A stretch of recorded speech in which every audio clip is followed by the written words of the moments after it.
A whole week went by before we found a very big tree full of tiny round red fruits that Adolph told me were called Missulula. From the other side of the valley, we could watch chimps arriving that at the tree, feeding, then climbing down and vanishing into the forest. I decided to camp in a best viewing site so that I could see them first thing in the morning. I spent 3 days in that valley and I saw a lot of chimps, but they were took too far away and the foliage of the tree was too thick. It was disappointing that and frustrating, and I didn't have much to tell Mom when I got back. There was another problem that I had to cope with. Adolf was very lazy.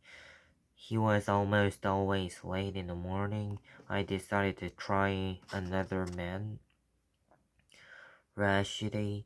He was far better and helped me a lot, showing me the trails through the forests and the best ways to move from one valley to the next. He had sharp eyes and spotted chimps from far away. But even after several months, the chimps had not become used to us. They ran off if we got to let me we got anywhere near to them. I begged the game ranger to let me move about the forests by myself. I promised that I would always tell Rashidi in which direction I was going, so that he would know how or where to look for me if I failed to turn up in the evening. The game ranger finally gave in. At last I could make friends with the chimpanzees in my own way. Every morning I got up when I heard the alarm clock at 5:30 a.m. I ate a couple of slices of bread and had a cup of coffee from the thermos flask. Then then I set off, climbing to where I thought the chimps might be. Most often, I went to the peak. I discovered that from this high place, I had a splendid view in all directions. I could see chimps moving in the trees, and I could hear if they called. At first, I watched from afar through my binoculars and never tried to get close. I knew that if I did, the chimps would run silently away. Gradually, I began to learn about the chimps' home and how they lived. I discovered that most of the time, the chimps wandered about in small groups of six or less, not in a big troop like the baboons.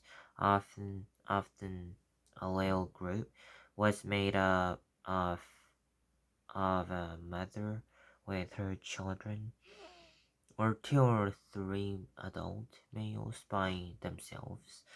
Sometimes many groups joined together, especially when there was delicious ripe fruit on one big tree.